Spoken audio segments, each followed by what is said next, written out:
23 дні життя. Саме стільки було немовляті, яку у понеділок вбили росіяни на Херсонщині. Через обстріл окупантів, крім дитини, загинула ціла родина.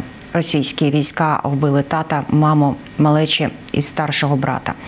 А далі терор тривав і в обласному центрі.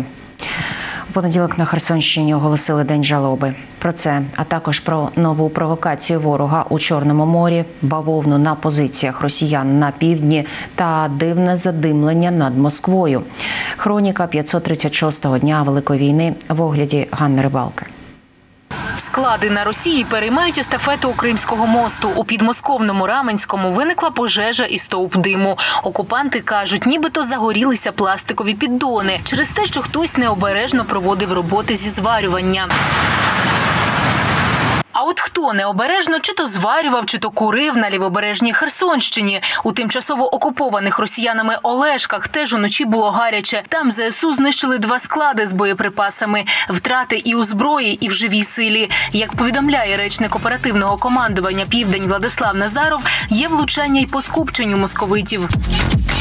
Втрати ворога від початку повномасштабного вторгнення наближаються до позначки в 254 тисячі ліквідованих назавжди росіян.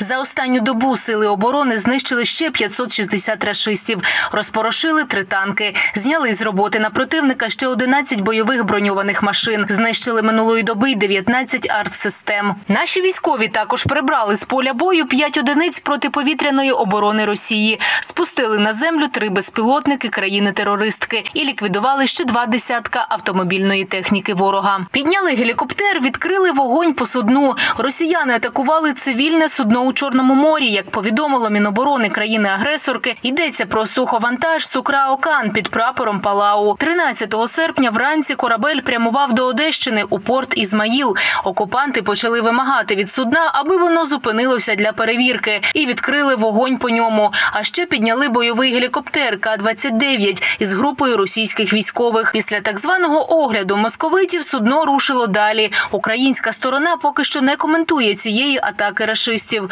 А в оперативному командуванні «Південь» розповіли про нову тактику загарбників. Після вдалого ураження ворожих суден Ерефія використовує цивільні кораблі для захисту свого флоту. Наші військові кажуть, окупанти бояться, що невідомий морський дрон чи ракета знову може уразити їхній флот. Ховаються поки що за південно-східним узбережжям Криму, але основне те, що змінилося, що вони утворили так званий район огляду суден, де збирають цивільні судна, з яких фактично створюють собі таке бонове загородження для того, щоб не бути першочергово ушкодженими від подібних атак. Вони усвідомлюють, що якщо це відбулось вже, воно може повторитися, тому що гасло «можемо повторити» працює проти них. Росіяни продовжують обстрілювати мирних жителів Херсону та області. У Широкій Балці під час обстрілу окупантами з артилерії загинула ціла родина – чоловік, дружина та немовля, яке народилося лише 23 дні тому. 12-річного хлопчика ушпиталили в тяжкому стані, та, на жаль, він не вижив. Крім того, цей обстріл забрав життя ще одного місцевого жителя. Ще 2 цивільних Московія вбила у селі Станіславів. Через атаку росіян у понеділок на Херсонщині оголосили День жалоби. Вдень ворог нещадно обстріляв і обласний центр. Сиділи на лавочці, 3 бабусечки, їм за 80 років. Спочивали, кажуть, і прилетіло, їх пообривали ноги. В одної 2 ноги, у той 1, і в другої, не знаю, 1 чи 2, тому що в суеті. Коротше, забрала скоро їх. Вон гараж розмолотило, все повилітало. Тут в хаті ні одного стекла нема. Наші військові мстять росіянам за скалічені життя цивільних. Ці кадри з Кліщіївки на Донеччині. Воїни 45-ї артилерійської бригади показали, як знищили ворожу БМП на північній околиці селища.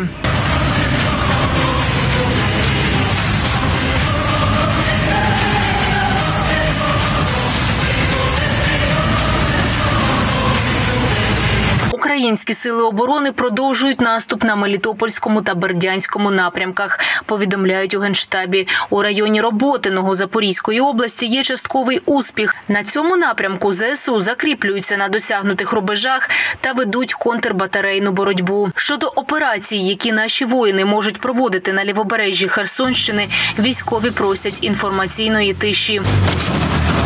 Не БТР, але мобільний, швидкий, може перевозити легкі боєприпаси, а ще придатний для евакуації. Двоє волонтерів розповіли журналістам, як на Запоріжжі переробляють автомобільні двигуни для потреб евакуаційних багі для військових. Двоє друзів, Дмитро та Володимир, вже виготовили 5 таких машин. Ще стільки ж у процесі. Для каждой машины, для каждой задачи должна быть своя машина. То есть, естественно, это не БТР, она не может как БТР валить везде и этот самый. Но она мобильная, легенькая, ее тяжело в прицел, она не так обнаружается, тяжелее ее заптурить. И она проскакивает там, где БТР там не проедет. Ну, плюс два вот таких откидных лежачка для 300-х. І поїхали. Висадка на острові з ексклюзивними кадрами. Державна прикордонна служба показала відео, як військові спільно з ГУР установлюють прикордонний знак на Зміїному. Військовослужбовцями Ізмаїльського прикордонного загону за повної підтримки військовослужбовців Головного управління розвідки Міністерства оборони України відновлено історичну справедливість. Встановлено прикордонний знак на острові Зміїний. Попередній, який стояв тут до повномасштабного вторгнення, був нахабно знищений російськими окупантами. Прикордонники наголошують, наступний знак встановлять у Криму після визволення Збройними силами окупованого півострова. Ганна Рибалка, 5 канал.